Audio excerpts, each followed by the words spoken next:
Well, a new conversation is now brewing up with regard to the bill on gender equality and women's empowerment. Now, usually when a child is born, the child is identified either as male and female. As times go by and as development had taken place over the years and over the decades in this world, we have new gender identities. That's why we have things called LGBTQ and plus. Now, a bill was put forward to have equality among all these genders. That's why it's called gender equality in this bill. Now, however, this discussion on gender equality has sparked a new debate in Sri Lanka. And then comes women's empowerment. Now, over the decades, we've seen that Sri Lanka's women representation in parliament or in any political sphere in the country is very limited, and we have not seen major growth in that area. Now, to address these concerns, the government had drafted a bill, and it was called the Gender Equality and Women's Empowerment Bill, and it was put forward to the Supreme Court for its determination. Now, this is where the new development comes in. Now, today in Parliament, President Ranil Wickremesinghe proposed to establish a select committee to revisit the determination given by the Supreme Court of Sri Lanka on this bill on gender equality and women's empowerment. Now, here's what the President had to say on this specific bill. The determination of the Supreme Court on the gender equality bill? That's right. Yes. So it has been read out by you. I just want to raise a point of order that it violates the powers of this House under Article 4 of the Constitution, and we should appoint a select committee. I would like to say first and foremost, the bill says, what is the national policy on gender equality and empowerment of women referred to in this bill? At the least, it's hard to find out.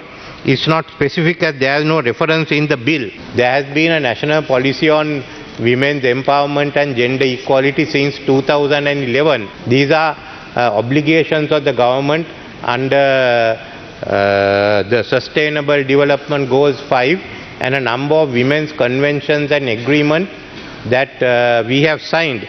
More than that, in the case of the Kamalavati and other versus the Provincial Public Service Commission, 1 SLR 1, national policy was deemed within the domain of the Cabinet of Ministers and Parliament.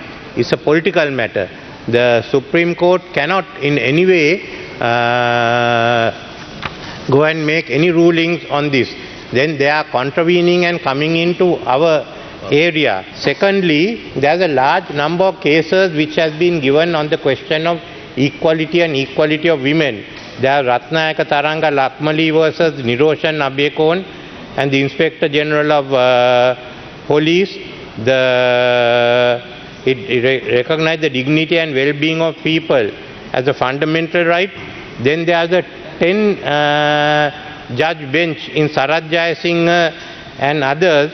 We are of the view that mere reliance on the text used in a constitution is not sufficient to ascertain the values that are embodied in a constitution or its amendments.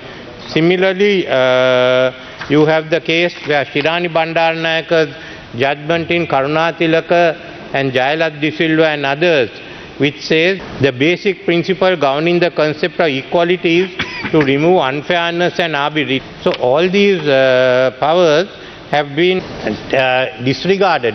In a sense, the court has set aside everything and saying that this makes room. So in a way, what they have done is all these have disappeared, as if this court has eaten it up, all the other judgments. So in a way, they are practicing judicial cannibalism, and we are being asked then to accept it, which this House can't. How can you overrule a 10-judge bench, and how can you overrule the Chief Justice? So that is one area. Then they are saying that this will allow same-sex marriages and gender this thing. No, it has nothing to do with it. We can't allow that. And I am going to recommend that a select committee be appointed to go into it. There are no need to summon the judges. I don't think we should go into that. There are enough that can be studied and they can recommend it, because majority of the members should be appointed by the Women's Caucus. After all, this concerns women. But what happens is it deprives the majority of this population, the women.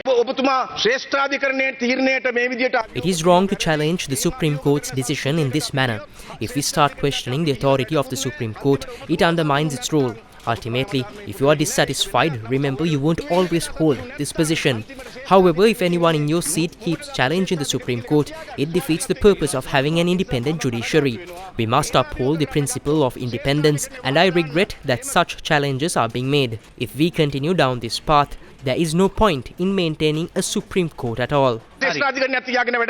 If you go to appoint select committees for each and every determination by the Supreme Court, there will be a confrontational path. May I suggest, with utmost respect, may I suggest that the bill be represented, maybe with some changes or without changes, and the Parliament can request the Supreme Court to have a fuller bench to consider it again.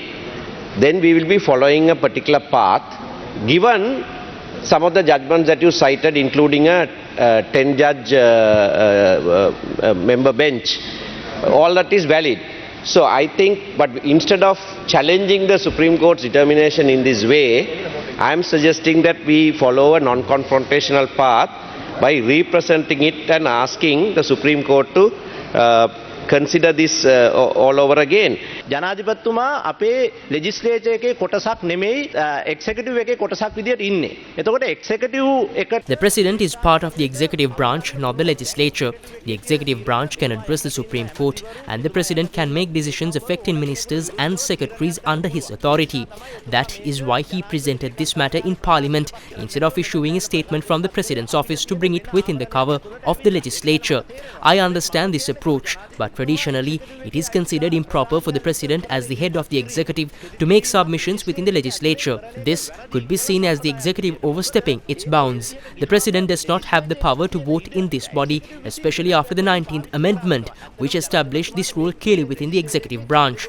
Nonetheless, his presence here is significant. Although he was elected by Parliament, the Constitution defines his role as separate from the legislature. Ballot paper එකකින් පත් වෙච්ච පුද්ගලෙක්. එතුමා නෙමෙයි, මෙතුමා පත් වුණේ පාර්ලිමේන්තුවෙන් තමයි. නමුත් ව්‍යවස්ථාවට අනුව එක්සිකියුටිව් වෙනම we have two ballot paper systems in this country.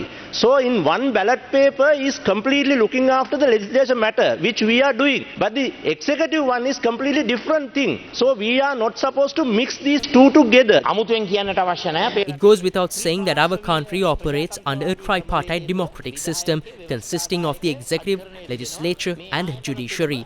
These three branches function independently within a framework of checks and balances adhering to the principle of separation of powers. I do not support the idea of appointing a select committee to review the Supreme Court's decisions.